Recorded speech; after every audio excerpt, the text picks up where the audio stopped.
السلام عليكم ورحمة الله وبركاته. وعليكم السلام.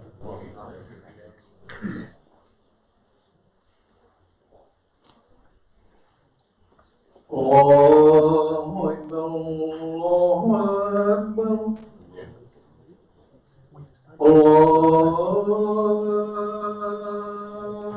أكبر الله أكبر أشهد أن لا إله إلا الله أشهد أن لا إله إلا الله أشهد أن محمدا رسول الله أشهد أن محمدا رسول الله حي على الصلاة حي على الصلاة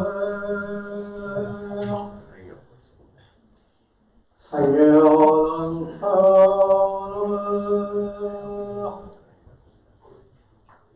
حي على الفلاح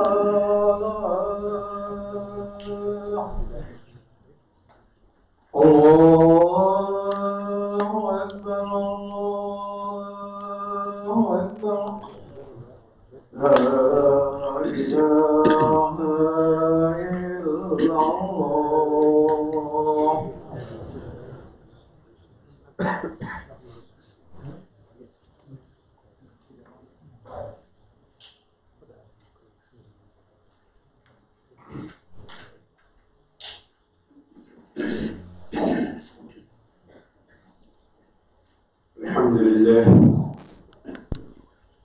الحمد لله رب العالمين. اللهم لك الحمد، أنت نور السماوات والأرض ومن فيهن، ولك الحمد أنت قيم السماوات والأرض ومن فيهن، ولك الحمد أنت رب السماوات والأرض ومن فيهن، ولك الحمد أنت لك ملك السماوات والأرض ومن فيهن، ولك الحمد أنت ملك السماوات والأرض ومن فيهن، لأنك رب العالمين وأنت الحق، ووعدك حق، وقولك حق، ولقاؤك حق، والجنة حق، والنار حق، والنبيون حق، ومحمد صلى الله عليه وسلم حق، والساعة حق، ويوم القيامة حق، وكتابك الكريم هو الحق.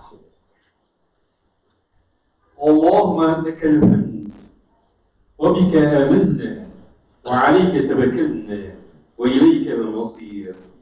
وأشهد أن محمدا عبده ورسوله أرسله بالهدى ودين الحق ليظهره على دين كله ولو كره الكافرون ولو كره المشركون ولو كره المنافقون ولو كره الذين لا يؤمنون بالله واليوم الآخر. أما بعد, dear brothers and sisters in Islam, you probably heard the words Al-Haq being repeated again and again. Al-Haq, because Allah subhanahu wa ta'ala is Al-Haq. He is the indisputable truth. And so is the evidence for Jannah that it is the indisputable truth. And there was Sa'ah, and even the hour, the last hour, Yawm al-Qiyamah, indisputable truth according to the Sharia, according to the Quran, the words of Allah subhanahu wa ta'ala. The haqq of Allah is important for us to understand. Because when Allah subhanahu wa ta'ala says something, It is the haqq. When it takes the form of a legislation, of a positive legislation, or a negative one that we may interpret it to be, it is the haqq of Allah subhanahu wa ta'ala. Who has got the authority to legislate what is lawful and what is not lawful? It is only Allah subhanahu wa ta'ala. التحليل والتحريم حق الله وحده. That the right to make something halal and the prerogative to make something halal, or the prerogative to make something haram, or the authority to make something haram, is all exclusively with Allah subhanahu wa ta'ala. It's only with Allah subhanahu wa ta'ala. As he says in the Quran in Surah Al-An'am, وَقَدْ فَصَّلَ لَكُمْ مَا حَرَّمَ عَلَيْكُمْ. And we have explained in details to you as to those things that are haram. وَقَدْ فَصَّلَ لَكُمْ مَا حَرَّمَ عَلَيْكُمْ. And today I want us to understand this fundamental principle in the understanding of fiqh and understanding Islamic jurisprudence, that Allah subhanahu wa ta'ala has got that exclusive right. And by having that exclusive right, it actually becomes a rahmah and a favor for us.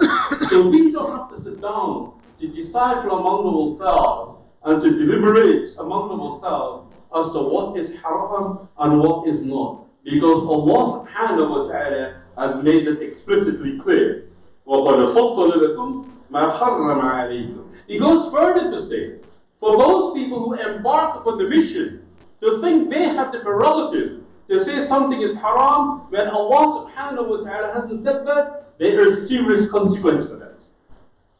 In Surah Al-Nahl, ayah 116, Allah subhanahu wa ta'ala tells us, وَلَا تَقُولُ لما تصف ألسنتكم الكذب هذا حلال وهذا حرام لتفتروا على الله الكذب إن الذين يفترون على الله الكذب لا يفلحون متاع قليل ولهم عذاب أليم صدق الله العظيم. This is a very important amazing ayah in the Quran. Here Allah subhanahu wa ta'ala addresses this issue. وَلَا تَقُولُوا لِمَا تَصِفُ أَلْسِنَتِكُمُ الْكَذِبَ. And do not say those things that with your own verbal expression it contains lies against Allah subhanahu wa ta'ala. لِمَا تَصِفُ أَلْسِنَتِكُمْ الْكَذِبَ. But the verbal expression that you have, using your tongue, it entails lies against Allah subhanahu wa ta'ala. لِتَفْتَرُوا عَلَى اللَّهِ الْكَذِبَ. That you may invent a lie against Allah subhanahu wa ta'ala. لِتَفْتَرُوا عَلَى اللَّهِ الْكَذِبَ إِنَّ الَّذِينَ يَفْتَرُونَ عَلَى اللَّهِ الْكَذِبَ. That anyone who invents a lie against Allah subhanahu wa ta'ala, or invents a lie on Allah subhanahu wa ta'ala, that he had said something but he didn't, لا يفلحون. They will never ever be successful. They will never ever be victorious. They will never be prosperous. They will never harvest the good things like a farmer harvests in the fields when he receives his crops, or when the crops are ready to be harvested and he receives all the benefits. لا يفلحون. They will never ever be successful. They will never ever be victorious. Why? Because they are inventing things about Allah subhanahu wa ta'ala which He doesn't say. هذا حلال وهذا حرام. Saying this is halal, this is lawful, and this is not lawful by his own imagination, by his own fictitious mind, by his own concoction, by his own thinking, contradicting what Allah subhanahu wa ta'ala is saying. This ayah, according to the ulama, it refers to the mushrikun initially. It doesn't mean we don't have lessons from it. And it doesn't mean that we don't have a dars, or we can take understanding and implement it in our life. Because the Quran is not only for those people 1400 years ago. The Quran is also for us. So initially was addressing the mushrikun, the polytheists, that they used to invent various things in their practices before the advent of Islam to say certain animals are not lawful for us to eat, or certain animals are not good for us to eat, on the basis of superstitious belief, like that of a Bahira, the she camel, that given birth to 5 calves, and the last one being a male, and then they would say that this camel, nobody is allowed to ride the camel, to milk the camel, to sacrifice the camel, so they would slit the ear of the camel to identify that. This camel is then set free, can roam wherever she wants to go, can drink, can move all over the place, free. It's got the freedom, with no hindrance, with no restriction. But here, a similar kind of camel, which is called the Sa'ibah, that refers to that a camel, they will say this is dedicated to this purpose, not to be ridden and not to be sacrificed, and again allowed to roam the entire village or city without any hindrance.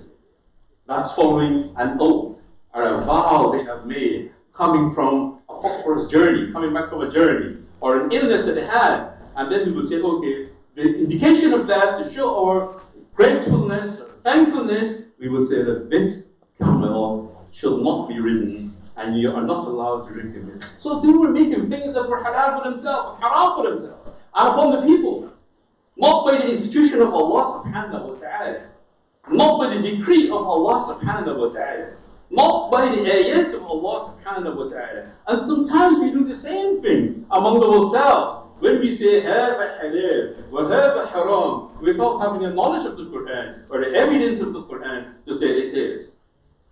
Who's got the right to do that?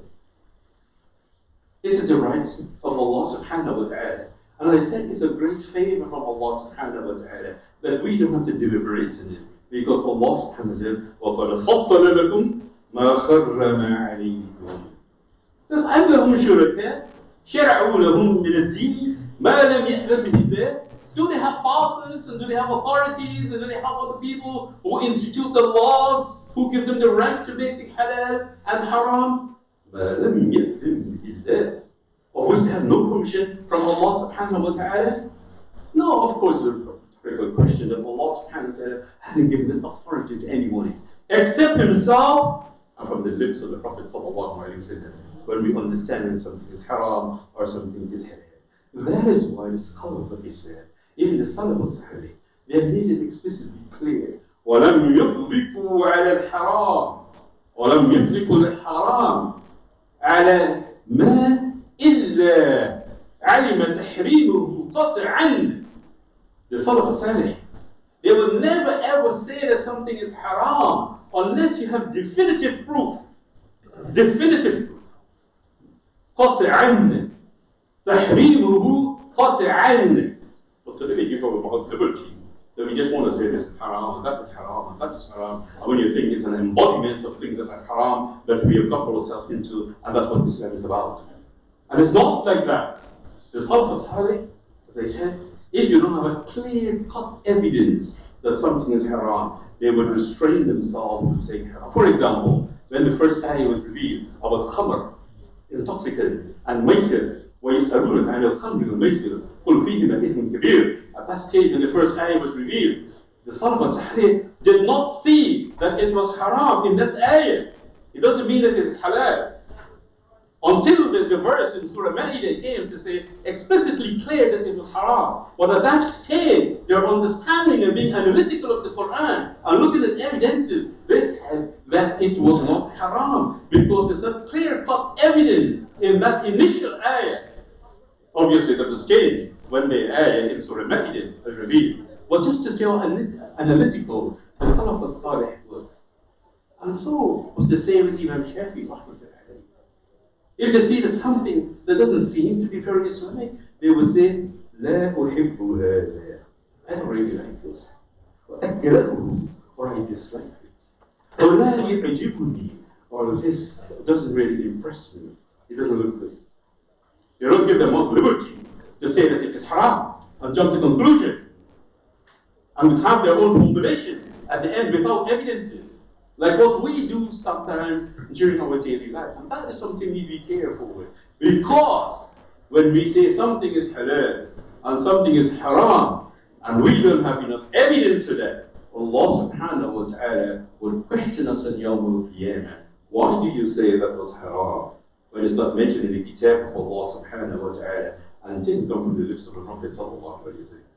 May Allah subhanahu wa ta'ala give us an understanding so we can go back to this fundamental qaida in fiqh to understand التحليل والتحريم حق الله وحده. That the right and the prerogative and authority of instituting something that is lawful or unlawful is only the right of Allah subhanahu wa ta'ala. May Allah subhanahu wa ta'ala give us an understanding and bring us closer to the understanding of His kitab and ayat so we can get closer to Him and achieve the Jannah. أقول قولي هذا وأستغفر الله لي ولكم.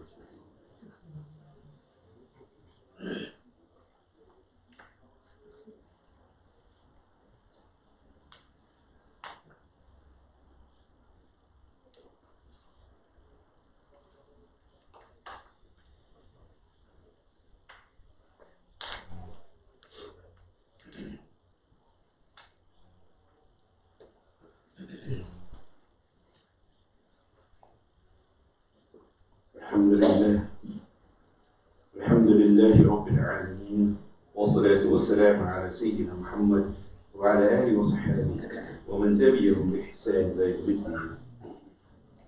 Going back to the initial ayah that we talked about, that people give their verbal expression liberty to say whatever they want to say.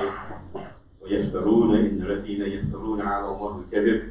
And those who invent a lie against Allah subhanahu wa ta'ala, for these people, Allah subhanahu wa ta'ala says that they will not be successful.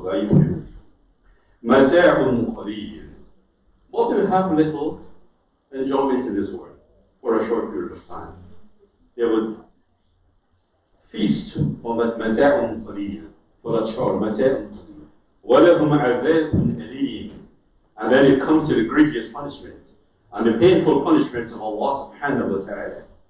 It is the person who is inventing lies about Islam. We have known that there has been a lot of information being cascaded against Islam. Of course, we have a responsibility to that. What is our responsibility? Is to promote the truth. What is our responsibility? Is to ensure that we rectify these issues and we explain to people. We spend time to them, not in an arrogant manner, but in a manner that can be helpful to them and can be helpful to us. In a very supportive way, so people can understand the truth of Islam, and the truth of Allah subhanahu wa ta'ala, and the truth of the Sa'ah, and the truth of Yawm al-Qiyamah, and the truth of Jannah, and the truth of Jahannam, and the truth of all the Anbiya and Rusul that came to this world. May Allah subhanahu wa ta'ala give us that mission in mind, give us understanding. We can proceed with that mission and be in the work of da'wah, so we can help people with the true understanding of Islam.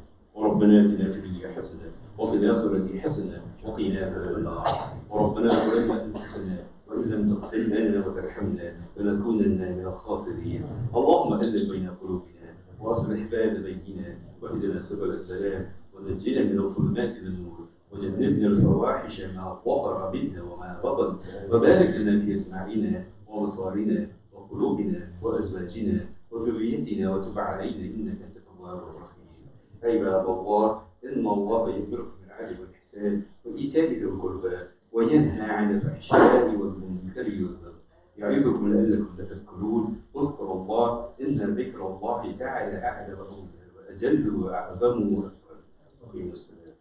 Just to remind you that we have a janazah just after the Fard Salah, so we will encourage everybody to join the janazah, and afterwards you can perform the sunnah if you want to proceed straight out to the cemetery after the Salah of Fard and the Salah of the janazah.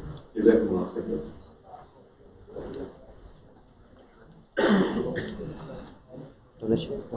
Assalamualaikum brothers and sisters. Lovely to see you here all today. Please offer prayers to you and all your families. Thank you, Brother Wazir, for a lovely Islam. Thank you so much.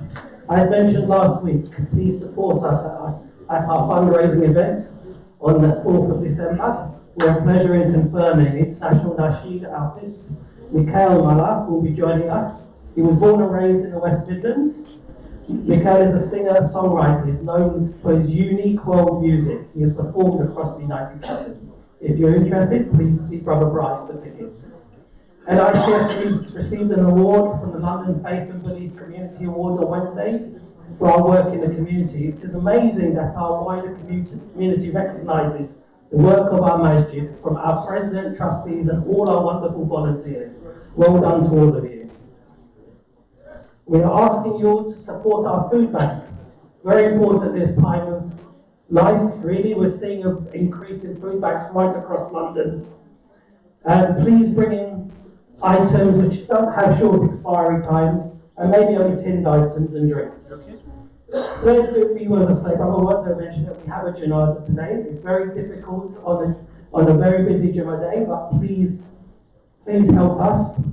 And please remember our sister in your du'as. Please also include in your du'as prayers for Zaydan Mehraj Mia, son of brother Mehraj Mia, currently residing in Qatar. He is a frequent worshipper of this masjid. Young Zaydan is only 2 years old and has been diagnosed with a bone tumour. Please may Allah give him shifa and a speedy recovery. Also, please pray for Zaydan Haroon, grandnephew to our president. He is fighting pneumonia. Praying for his speedy recovery. Loads of du'as today, please bear with me. Please also make dua for Brother Imtiaz, who is here today. He is unwell, but manages to perform his duties today for today's janazah. Please include him in your prayers. Also, Brother Ayub Losan, who is sadly terminally ill. We extend our prayers to him and his family. May Allah make it easy for them. Please also include Sister Auntie Aisha Khan, who is in hospital, and our sister Isha Rahman, Auntie Baby, who is also in hospital after a bad fall. We pray Allah grants them a speedy recovery. Lastly, we have some dates in the shop for sale. Please support your masjid and buy some. And thank you, brothers and sisters, for your time. Assalamu alaikum.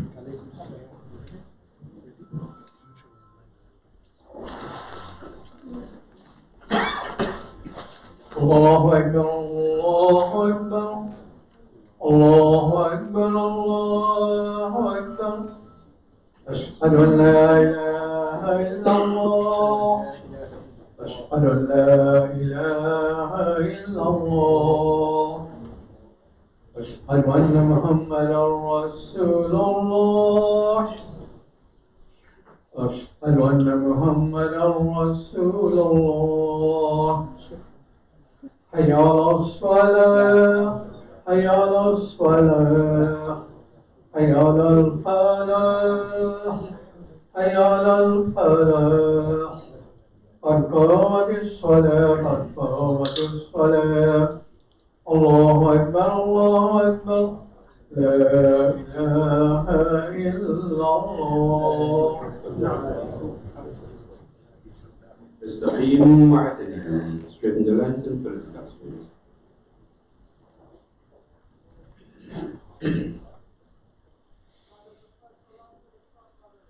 الله أكبر.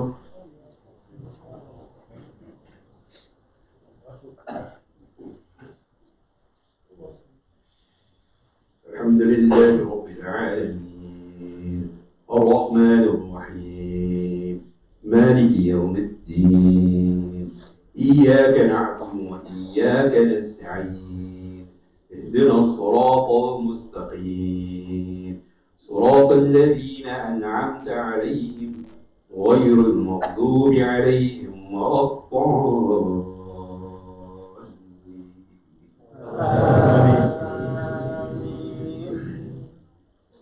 ويل لكل همزة لمزة الذي جمع مالا وعدده يحسب أن ماله أخلده كلا لينبذن في الحطمة وما أدراك ما الحطمة نار الله الموقدة التي تطلع على الأفئدة إنها عليهم مؤصدة في عمد ممدد. الله سمع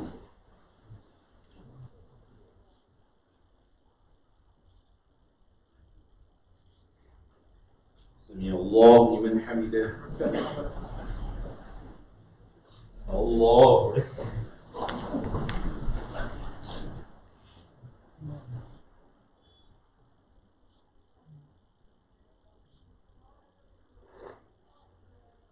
الله أكبر. الله أكبر.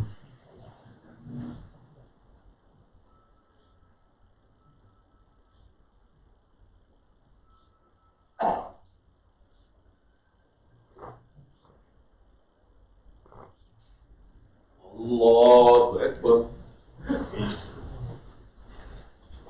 الحمد لله رب العالمين الرحمن الرحيم مالك يوم الدين إياك نعبد وإياك نستعين اهدنا الصراط المستقيم صراط الذين أنعمت عليهم غير المغضوب عليهم ولا الضالين.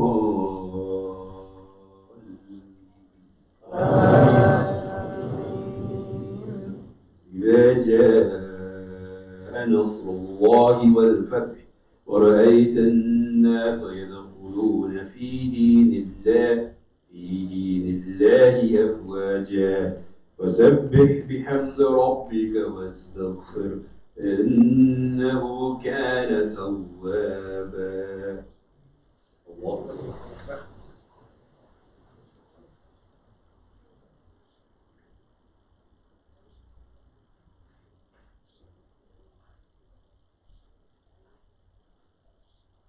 سمع الله لمن حمده. الله أكبر.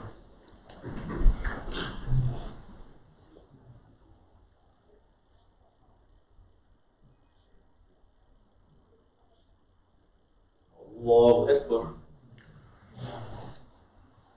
الله أكبر.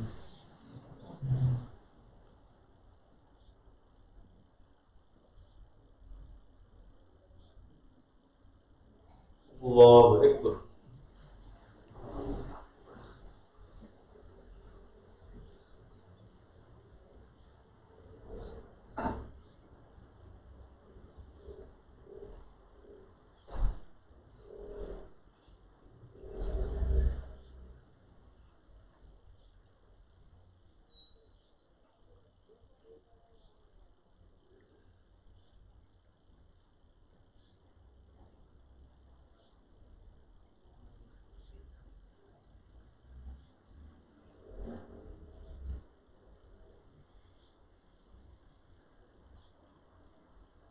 السلام عليكم ورحمة الله. السلام عليكم ورحمة الله.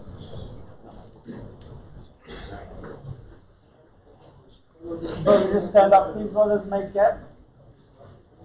Would brothers stand up, please?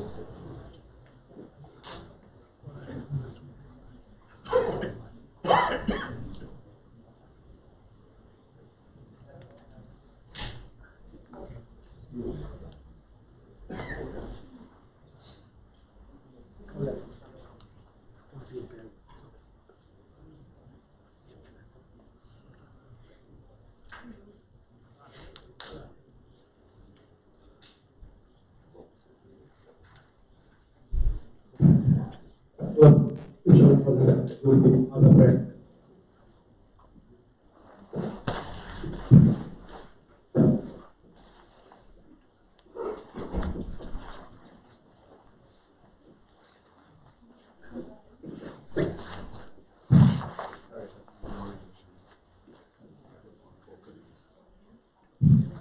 Inshallah, we just bring the picture of another prayer.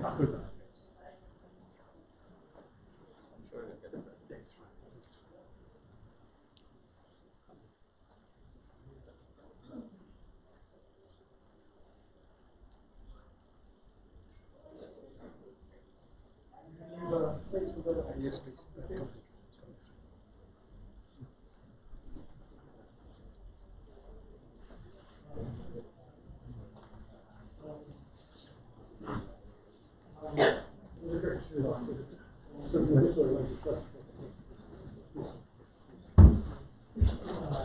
As far as possible. This one first.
Assalamu alaikum wa rahmatullahi wa barakatuh. Inshallah, brothers and sisters, we're about to perform the janazah prayer of our auntie, Rahel Bibi. She passed away at the age of 98, mashallah, such a wonderful, beautiful life as you can imagine. She passed away through natural causes. We make dua for her. May Allah subhanahu wa ta'ala bless her on the journey, inshallah. Ultimately grant her Jummah to Firdaus and save her from all of the hardships of the hereafter. Ameen ya Rabbal Alameen. The procedure of the janazah prayer will be as follows. Inshallah, the Imam, myself, first of all, will say Allahu Akbar, raising the hands to the ears. Everyone will follow suit. Then the Imam will recite the Sana with the addition of the Jalla Sana'uka or Surah Fatiha. After that, the Imam will say Allahu Akbar. Everyone will follow suit, and then he will read the dua, which is really the everyday prayer that we do the Ibrahim. Allahumma salli ala Muhammad wa ala Muhammad up to the end. Allahumma barak ala Muhammad wa ala Muhammad up to the end. Then we'll say Allahu Akbar again. Everyone will follow suit. Then we make the dua for the mayyit, which is Allahumma akfir hayyina wa mayyitina wa shahidina wa ghaibina wa saghirina wa kabirina wa dhakarina wa unthana. Allahumma man ahyayta minna fahya al-Islam wa man tawaffayta minna fatawaffa ala al-Iman.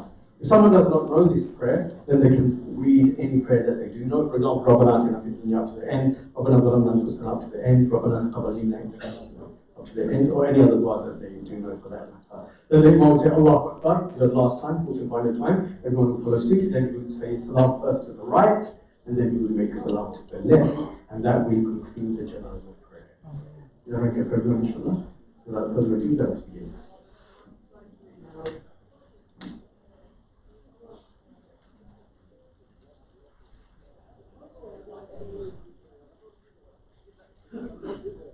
بسم الله الرحمن الرحيم. صلاة الجنازة. الله أكبر. الله.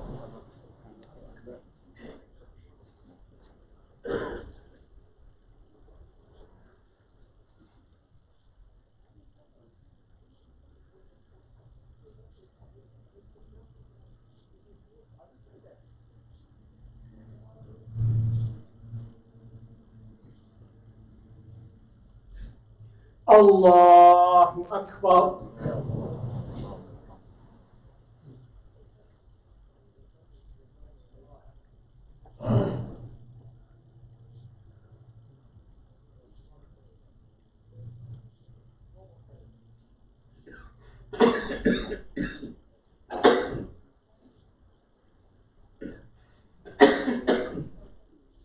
الله أكبر. الله.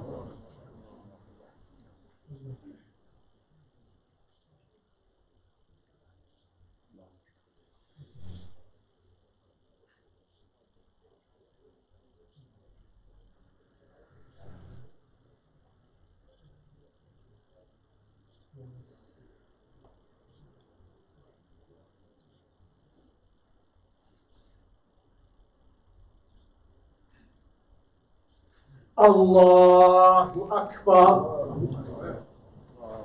السلام عليكم ورحمة الله. السلام عليكم ورحمة الله.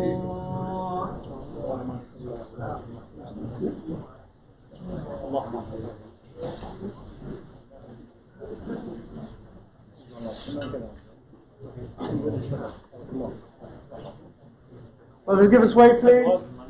Get out with the mayor. Inshallah, brothers, if you can move for us. Inshallah, we're going to be straight out. Push. Inshallah, the burial will be taking place Gardens of Peace. No, Montague Road. Montague Road, okay. The burial will be taking place in Montague Road. That's Tottenham Park Cemetery in Montague Road, which is in Edmonton. So those of you that would like to take part and participate to the burial, please start making your way there. Montague Road, Tottenham Park Cemetery in Edmonton, Montague Road.